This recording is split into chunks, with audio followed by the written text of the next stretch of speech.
We are the Gujarat Technological University. Since its inception over a decade ago, GTU has been empowering young and curating minds to realize their true potential. Over 4 lakh inspired students are enrolled with one of the premier academic universities in India. With more than 450 affiliated colleges in its fold operating across 5 zones of the state, GTU, the International Innovative University, your place to move forward.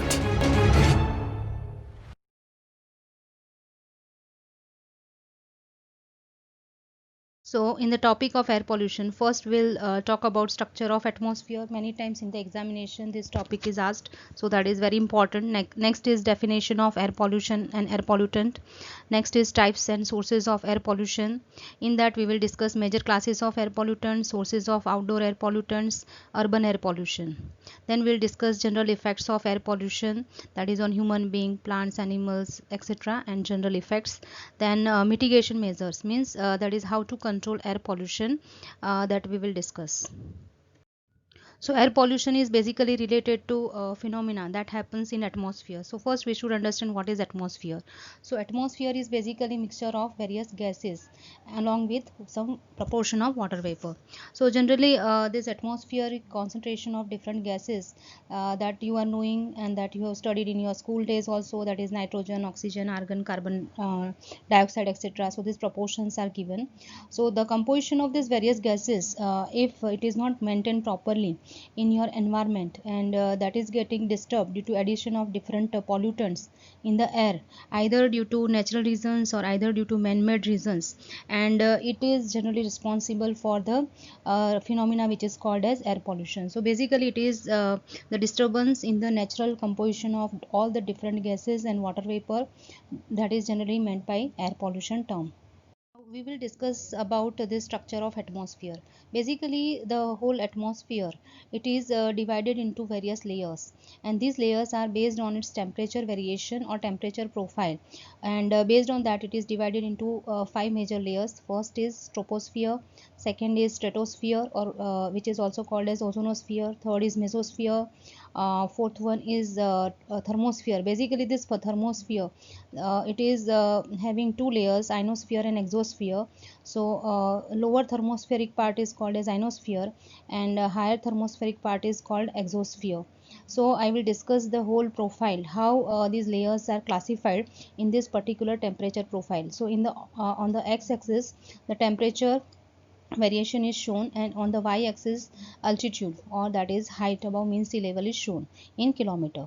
So basically how the temperature varies as the height increases, that is what which is meant by the temperature profile. So here this may be depending upon the geographical location of a particular place, different temperature profile may be obtained. So here this is the example of one temperature profile. So here at this level, initially the temperature is 20 degrees centigrade. So this thermosphere troposphere region, this is the first region in which we are living, that is having all the pollutants mixing, etc., would take place. So this is having some altitude range, and that range may be ranging from 8 to 16 kilometer. It may be 8 kilometer near the poles and 16 kilometer at the equator. So on an average we can say it is 10 to 11 kilometers. So here temperature in this region, it decreases. So here you can see this temperature profile, at the height increases there is a decrease in temperature. So in this region temperature decreases. Now after some time some pause will take place, means there is no increase in temperature. So that part it is called as tropopause. Pause means ruk jana. So temporarily it is stopped, and now after again that it will again start increasing in temperature, but still it is below 0 degree, you can see this. So next region which is called as stratosphere. So this stratosphere region, it is generally obtained in the range of 45 to 55 kilometers. So on an average here 50 kilometers is shown. So here maximum concentration of ozone is found, which protects our mankind from the harmful ultraviolet radiation. That's why it is also called as ozonosphere. So after a certain time period, that is at reaching around 50 kilometer, some variation in the temperature is ceased, and that is called as stratopause. Now then after, again you can see there's no variation in temperature. Next layer, which is here, you can see again there is a decrease in temperature, and here this decrease in temperature, it may be in the range of -80 to -90 degree is observed. So this is the coldest region of the atmosphere. Now again similarly the pause is observed, temperature variation is nil, and then after again there is a vast increase in temperature, that is generally termed as thermosphere. So in the lower thermosphere region, which is below 400 to 500 kilometer, there is a presence of some charged particles, and that's why it is also called as ionosphere. And this ionosphere is basically useful for the modern communication system by launching of certain satellites. After that one more layer that is observed, so there is a continuous increase in the temperature, and here the temperature is very high, which may be greater than 1200 degrees centigrade, and which is called as exosphere. So this about this exosphere little is known about that part. So here in this figure, whatever structure of atmosphere I have discussed, the altitude range are mentioned here, and everything I have explained. So this portion is very important as far as exam is concerned, and from environmental point of view, that you have to remember is that this stratosphere region, due to presence of ozone, it is very important. Now we'll see what is the definition of this air pollution. So when disturbed atmosphere, that is in terms of the disturbed concentration of different uh, contents or gases which are present in atmosphere, it is basically resulting in the air pollution. So basically, as per our Air Pollution Control Act 1981, air pollution means the presence in the atmosphere of any air pollutant. So we have to understand what is air pollutant. So air pollutant means any solid, liquid or gaseous substance. It may include noise also present in the atmosphere in such a concentration. So concentration is very important, as may be or tend to be injurious to the health of the human being or other living creatures or plants or property or environment. So any solid, liquid, gas substance which present in atmosphere for such a time and concentration that it may be harmful to human being as well as plants, animal and properties also. So these are the chemicals that are generally added to the atmosphere by natural event or human activities in high enough concentration, which are very harmful to human being as well as to other biotic part and abiotic part of the environment. So generally any visible or invisible particles of gas found in the air that is not a part of our original or normal composition. So when normal composition is getting disturbed due to this addition of certain particles or gases, that will result in air pollution. Now we'll discuss types of air pollutants. Basically it is having two categories. First one is based on origin, from where it is originating, and second is based on state of matter. So based on origin, there are two types: primary air pollutants. So primary air pollutants are harmful substance that is emitted directly into the atmosphere. So in whatever state they are originating, in the same state they are available in the atmosphere. Next is secondary air pollutants. So these are the harmful substance formed in the atmosphere when a primary air pollutant reacts with the substances normally found in the atmosphere or with other air pollutants. So basically it is due to reaction between the primary pollutant with the other pollutants. So secondary air pollutants, they are due to reactions, and primary air pollutants, they are directly emitting in the form in which they are originated. Next is based on state of matter. So basically there are two types of state of matter that are resulting in the air pollutant. One is gaseous state, so all the gaseous pollutant. Second is particulates. So generally this particulate pollution, that is suspended matter which is found in environment. So here in this figure you can see the different primary air pollutants. So this CO, CO2, SO2, NO, NO2, most of the hydrocarbons and most of the particulates that are generally termed as primary air pollutants. And secondary air pollutants, so basically these are resulting in environment due to reaction between the primary air pollutants with the other air pollutant. Suppose this SO2, it is again reacting with the oxygen, then it will be converted into SO3. This H2SO4, that is generally termed as acid rain. So basically this SO3, SO2 converting into SO3, reacting with water, it will result in H2SO4. So basically some chemical reaction would take place, and that will result in our secondary air pollutant. So here you can see this human sources, means man-made sources, and these are some natural sources, like this is volcanic eruption, that are resulting in different types of primary and secondary air pollutants. Now we will discuss regarding the sources of air pollution. So basically there are two sources of air pollution. First is natural, so like forest fire, pollen grains, dust storm, these are natural source by which thus air pollution is taking place. Second is man-made sources, so generally coal, wood and other fuels that are used in car, home and industries for the energy, that will result in your man-made source of pollution. So generally this source of industrial air pollutants, that are major one in man-made sources.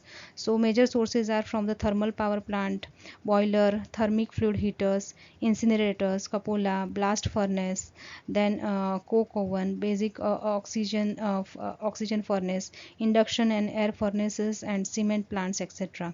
So these are the major sources of air pollution, that is natural one or either man-made.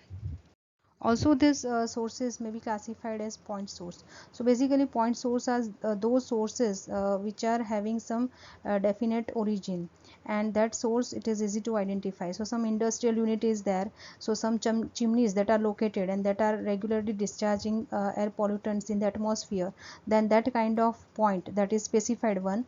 So example is industrial unit, that is called as point source. Next is line or mobile source. So basically this line or mobile source that are available in a very long chain line, and that is the example are automobile sources. So that is they are polluting in single line, and that are mobile. Next is area source. So basically these are the large sources, so all towns and cities which add smokes as well as gases over wide area, and it is very difficult to find out the or to trace the exact source of this area source. So many sources that are combined in area source. So basically it is large source.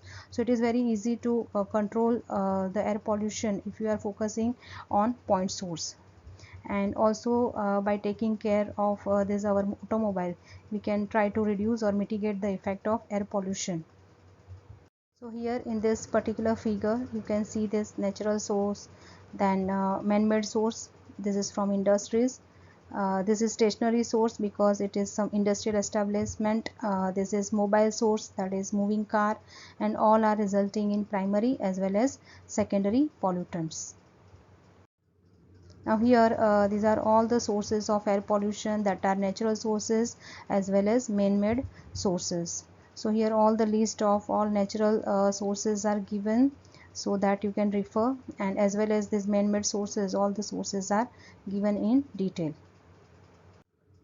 So here in certain times in exam it is written that list out all the major pollutants. So major air pollutants, here is the list. So first is particulate matter. So all the suspended matter that are generally called as the particulate matter, and here size range is very important. So basically there are two size ranges, and which are also included in the ambient air quality standard, which are called as PM10 and PM2.5. So size which is less than 10 micron meter and size which is less than 2.5 micron meter, this is generally called as PM 2.5. So here in the particulate matter, dust, lead and sulfuric acid, etc. are included. And here the primary or secondary source that is written, and its characteristics are mentioned here. Next is oxides of nitrogen, so that is also the major source, and which is called as NO2. Then sulfur oxides, so that is sulfur dioxide is the major source. Then carbon oxide, so there are two oxides of carbon which are very important, that is carbon monoxide and carbon dioxide, as well as these hydrocarbons. These are also major source of air pollutant, methane, benzene, etc. This ozone, now this ozone is here termed as our air pollutant, but when it is at ground level, then only it is termed as air pollutant. Otherwise if it is present in that stratosphere region, it is very useful gas. Next is air toxics like chlorine.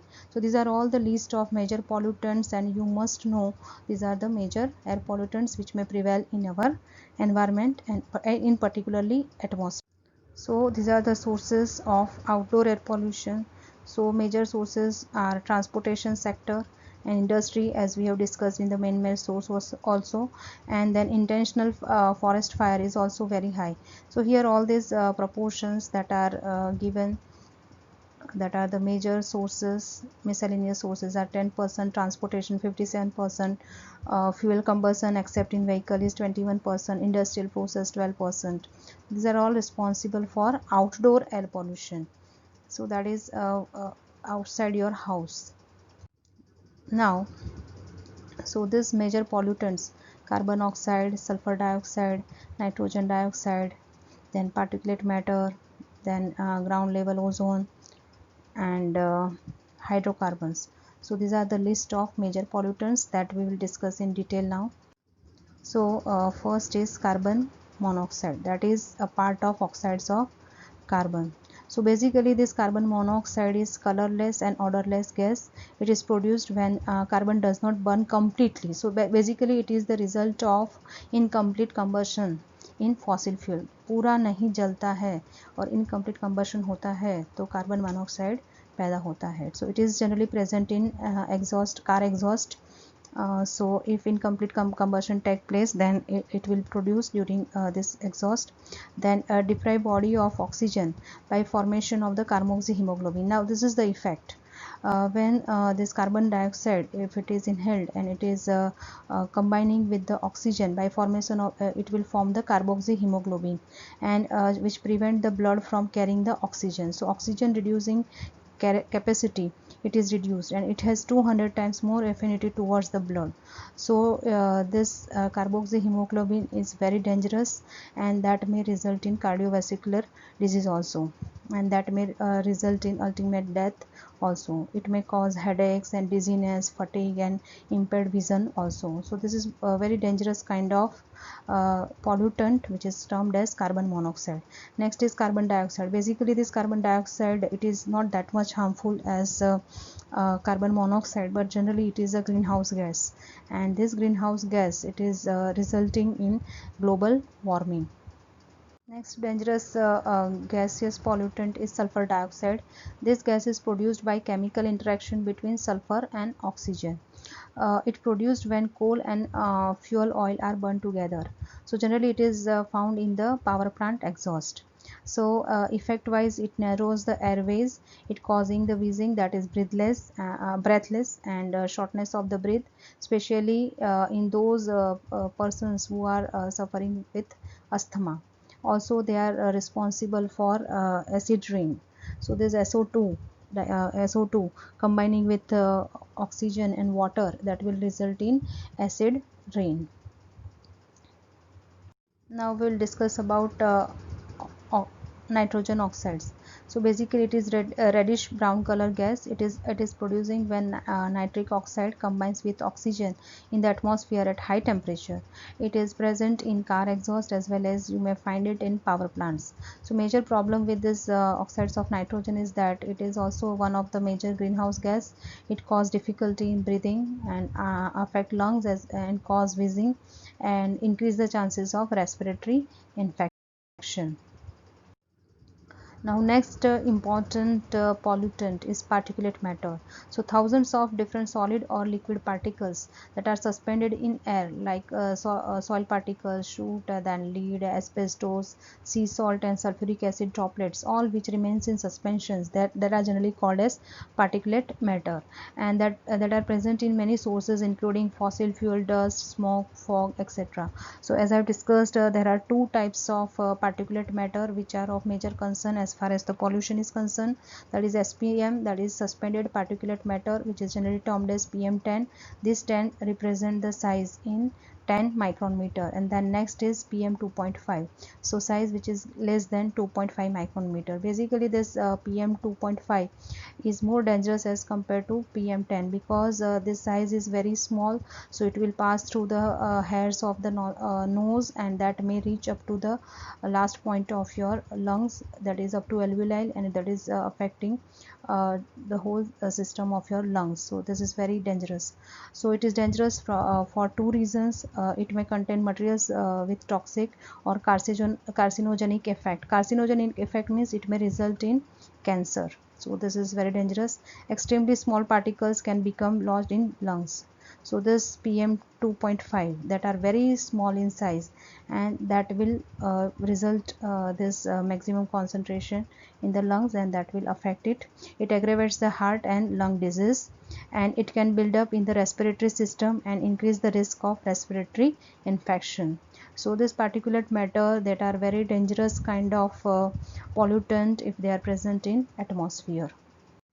So next pollutant is ozone. So there are two types of ozones that are present in atmosphere. So first is tropospheric ozone, which is termed as ground level ozone. So this is basically ground level ozone is considered as pollutant, and it is man-made pollutant, and that is secondary, that is due to reaction between oxygen and molecules of oxygen. That component of it is a photochemical smoke. So basically it's a secondary pollutant. And the stratospheric ozone, so here this is very useful ozone, so this may not be considered as pollutant, and but that man-made pollutant like CFCs that are destroying it, and that is reducing our ozone layer in that stratospheric region, and that is what which is meant by the ozone layer depletion. And that is why all this UV radiation that are coming to Earth's surface in larger proportion, and that are affecting our human health by aggravating the situation of skin cancers, cataracts, etc. So ground level ozone is generally considered as harmful pollutant, and generally it is formed from car, power and chemical plant exhaust. So basically it is a secondary pollutant which is produced by the photochemical reaction between NOx and volatile organic compound in the atmosphere. So it is also very harmful. It causes the breathing difficulty and aggravate the lung disease such as emphysema and the chronic bronchitis. It irritates the respiratory system and reduces the lung function by inflaming and damaging the lining of lungs. So it affects lungs, it affects your particular breathing, and it result in the disease which is called as the chronic bronchitis. These hydrocarbons, they are the diverse group of organic compounds that contains only hydrogen and carbon. For example, CH4, that is methane, acetylene, ethylene, terpenes, etc. Some are related to photochemical smoke, that is secondary air pollutants, and which results in greenhouse gases also. Some are carcinogens. So whenever the word like carcinogen is there, that is very dangerous, that may result in cancer. Now we are talking about urban air pollution, which is widely found in urban areas, and that is due to photochemical smog. Here the example of Los Angeles is shown in the figure. So here you can find the brownish orange haze which is formed by the chemical reaction involving sunlight. So here there is a presence of sunlight, then nitrogen oxide and hydrocarbons. When all these three are combining together, then it will result in photochemical reaction. Photo, that is related to light, chemicals means the reaction with this nitrogen oxide and hydrocarbons, and presence of smoke along with fog. So these are all the combination of the words that will make the word like photochemical smog, and that is very dangerous kind of air pollution nowadays found in urban cities. And here in this you can see this kind of brownish orange haze which is formed due to this photochemical smog. So basically this photochemical smog is the example of secondary air pollutant. In this figure, how this photochemical smog are formed, that is shown here. So here the sources of air pollutants, that is from the man-made sources, carbon dioxide, then hydrocarbon, and here this is nitrogen oxide combining with oxygen, so that will result in nitrogen dioxide. So this reaction in the atmosphere, that is shown for the different air pollutants which are coming from the troposphere region. Then here in the presence of sunlight, the different secondary pollutants that are resulting here, this nitrogen dioxide react with water, and it may result in nitric acid in the presence of sunlight, as well as this peroxyacetyl nitrate, if it is combining with molecular oxygen and hydrocarbons. So these PANs that are nothing but secondary air pollutants. Then this hydrocarbon combining with oxygen, that will result in formaldehyde, ozone. This is also photochemical smoke. So these are all secondary air pollutants which are formed. And why it is photochemical? Because in the presence of sunlight reacting with the different chemicals, and that are resulting in smog. Smog is nothing but it is combination of two words, smoke plus fog. So this smog is nothing but it is a combination of smoke plus fog, and that is secondary air pollutant. It is combination of gases with water vapor and dust, and it forms when the heat and sunlight react with the gases. So that's why it is called as photochemical smog, and occurs when there is a heavy traffic, that is generally found in urban areas, high temperatures and calm winds. So its effect are very dangerous. So first smog related death was observed in London in 1873, that is called as London smog, and that toll was around 500 people. So due to this photochemical smog, the visibility reduction would take place. It decreases the UV radiation. Yellow or black color is observed over cities, and also it result in the respiratory problems, and this bronchial related deaths are generally observed. So this photochemical smog is becoming nowadays major problem in most of the cities. That's why it is also termed as the urban air pollution. Now we'll discuss about how this air pollution is measured, because if you are not measuring the quantity, then you won't be able to know how much your air is polluted. So to measure this air pollutant, one index which is called as air quality index word is utilized. So basically it is a number used by the government agencies to communicate to the public that how polluted the air is currently, and how polluted it will be forecasted. And as the AQI increases, that is you have to concern about the large percentage of population is likely to experience increase, and the increasingly severe adverse health effects are going to be observed. So if AQI, air quality index, that is combination of the different air pollutants, if it is less, then good quality air, and if it is more, then it is the quality of air is not good. So here some measures are given. So air quality, if it is considered good, then air quality index should be in the range of 0 to 50, and protect your health, means no health impact are expected when air quality is in this range. So this is considered to be the best air quality index, 0 to 50. If it is in the range of 51 to 100, then it is considered to be moderate, so it will generally affect the sensitive people, and they should consider limiting prolonged outdoor exertion. Unhealthy for sensitive groups, that is air quality in the range of 101 to 150. So children, adult and people with the respiratory disease, they should take care. Those who are having asthma, they have to limit themselves to the outdoor exertion.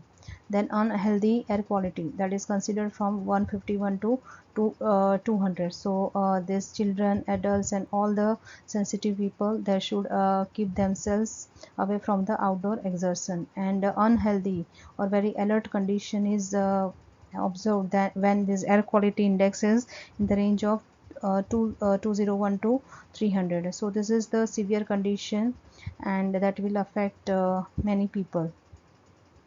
So already we have discussed a few effects of air pollution. So this is general effect. If low level exposure is there, then it will irritate your eyes. It will cause the inflammation of respiratory tract, means your respiratory tract, you may find some inflammation in that. It can develop into the chronic respiratory disease. So all the sources as well as effect for the different pollutants that are again given just as a summary. And most of the cases you may find that air pollution, it will affect right from your head to up to your lung. Here just the summary of different health effects of different air pollutants are given. Sulfur dioxide and particulate material that will irritate respiratory tract and impair the ability of lungs to exchange the gases. Nitrogen dioxide, it will causes the airway restrictions. So airway restrictions, so again it is a breathing problem. Then carbon monoxide, as I discussed, that will bind with the iron in the blood hemoglobin, and it will form a carboxyhemoglobin, which will reduce the oxygen carrying capacity of your blood. Then it cause headache, fatigue, drowsiness, and even death in extreme cases. Ozone, that causes the burning eyes, then coughing and chest discomfort. These are all the general health effects of air pollution. So what's the relation between children and air pollution? So greater health threat to the children than adults, and this air pollution can restrict the lung development. So that is the major impact which can be observed on children. Children breathe more often than adults, and children who live in high zone of ozone area, they are likely to develop asthma, because the breathing cycle of children, that is more, so more air and more oxygen they are inhaling, so they are more affected with this air pollution concern. So in this figure all the different effects, right from, as I told you, that it will start from head and that will reach up to your lung and chest. So it may result in dizziness, headache, eye irritation, nasal nose or nasal irritation, coughing and shortness of breath, sore throat, then possible lung cancer and other lung diseases, chest pain, etc. It may increase cold and allergies. So this way also you can draw the figure and you can explain the general effects of air pollution on human body. So here also similarly the different effects are shown. To summarize this is fine particle PM 2.5, which is very bad, and that may cause all this effect. So right from your so only up to chest you have to consider all this effect. Now this COPD, which is called as the chronic obstructive pulmonary disease, is a common lung disease, and having COPD makes it hard to breathe. And there are two main forms of COPD, that is chronic bronchitis, which involves a long-term cough with mucus, and emphysema, which involves the damage to lungs over a time. So this COPD, this is very dangerous effect that may be observed, and that is due to presence of ground level ozone. So all these are summarized in this particular figure, so you can refer this figure for knowing the general health effect right from your head to your chest. So as this air pollution or air pollutants are affecting human beings, similarly it affects on effects on plant also. So these general pollutants and effects on plants are given. So this, if SO2 is in excess proportion, then it may result in the bleaching of leaves, means its color that is reduced, so green color. Instead of that you may see some yellow color or like that. Necrosis is nothing but killing of tissues of plants. If excessive proportion of NO2 is present, then it suppresses the growth, so growth may not take place properly, and bleaching, that is color is not found proper. Then ozone, if excessive ozone is present, again it will affect the growth of plants. Bleaching effect, necrosis means cleaning of tissues, and collapse of leaf, so the whole leaf may be collapsed due to this presence of ozone. Then if excessive fluoride is present, then necrosis at the tip of the leaf may take place. If PAN, that is peroxyacetyl nitrate, secondary air pollutant, it will also suppress the growth and silvering of the lower leaf surfaces. So here some of the figures that are shown, that is necrotic lesions on the lower surface of the potato leaves. So this killing of tissue takes place. Chlorosis and necrosis of the, chlorosis means reduction in the chlorophyll content, and this is necrosis of the watermelon leaf is shown in this figure. Also this air pollution will affect on material. So the particulate matter causes the damage to buildings and the corrosion is enhanced. So kat khai jau, that is rusting, that is the major problem which is observed. It causes cracks and fading of the painted surface, not pointed, it's a painted surface. Then particulate accumulate on the soil and reduce the fertility of the soil. Now the major impact that is observed, that is the effect of acid rain on Taj Mahal. So here this figure, this beauty of the monument that is taken away due to effect on the material. So here this effect of material, the sulfuric acid will attack the building material containing carbonate and this will form CaSO4, and this CaSO4 gets easily washed away and leaving the discolored surfaces. So some coloring substance that will be taken away along with the CaSO4 and that will reduce its beauty. Then paper absorb SO2 causing the paper to become brittle. So that brittle paper, that may be due to effect of SO2. Then leather loses the strength and flexibility. So there are many effects that are observed on material also, that are generally termed as economic effect. Now we'll talk about some air pollution around the world. So this air quality is deteriorating rapidly in developing countries. China, one city is there which is called as Shenyang. Here the residents can only see sunlight for few weeks each year. In these developing countries, the problem is aggravating due to use of older cars which still uses leaded gasoline. Now 5 worst cities in the world, they are Beijing, China, Mexico City, Mexico, Shanghai, China, Tehran, Iran and Calcutta in India. So this air pollution concern is increasing day by day in all the major cities all around the globe, and this control, if it is not done properly, then it is resulting in all the global issues like global warming, acid rain and ozone depletion. Similar to urban or outdoor air pollution, there is a word which is called as the indoor air pollution. So that air pollution which is formed inside your house. So these pollutants can be 5 to 100 times greater than the outdoor air pollutants. So most common air pollutants which are found are radon, cigarettes, smoke, carbon monoxide, nitrogen dioxide, formaldehyde, pesticides, lead, cleaning substance, ozone and asbestos. So in this figure, all the possible sources from where these different pollutants may enter inside your house is shown. Apart from the major all the health issues and economic effect and effect on plants and animals, the other problems are also there that we are facing today due to air pollution. So the other effect includes greenhouse effect that is widely found in nature. Okay, and this greenhouse effect is resulting in global warming all over the globe. The temperature is increasing. Next is thinning of upper ozone layer, that is very essential as far as the harmful UV radiation is concerned. So this ozone layer is also depleting due to air pollution itself. Now next, that is acid rain. So this acid rain is also killing many people, plants, animals, etc. So basically to control this air pollution, we are having certain environmental legislation available with us in India. We are following this act that is called as the Air Prevention and Control of Pollution Act 1981, and as per this the ambient air quality standards are given. So here these are the national ambient air quality standards given by CPCB, that is Central Pollution Control Board, in the year 2009. So here all the pollutants that are given, so all the major pollutants that we have discussed, they are there: SO2, NO2, SPM, suspended particulate matter, respirable suspended particulate matter. These are nothing but this is PM 2.5, ozone, lead, etc. So time weighted average, annual average as well as 24-hour average are given.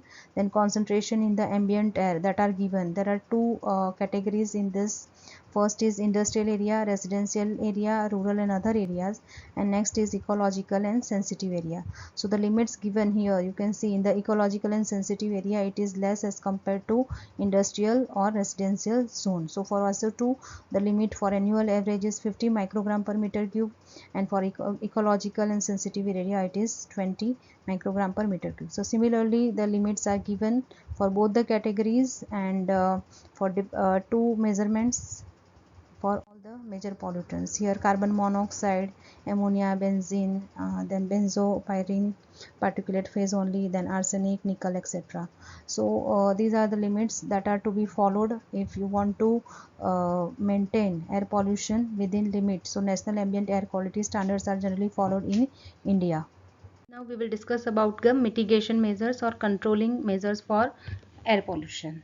So basically what is the meaning of mitigation? So they are the means to prevent, reduce or control adverse environmental effects of air pollution. So generally the major source of air pollution, that is from industries.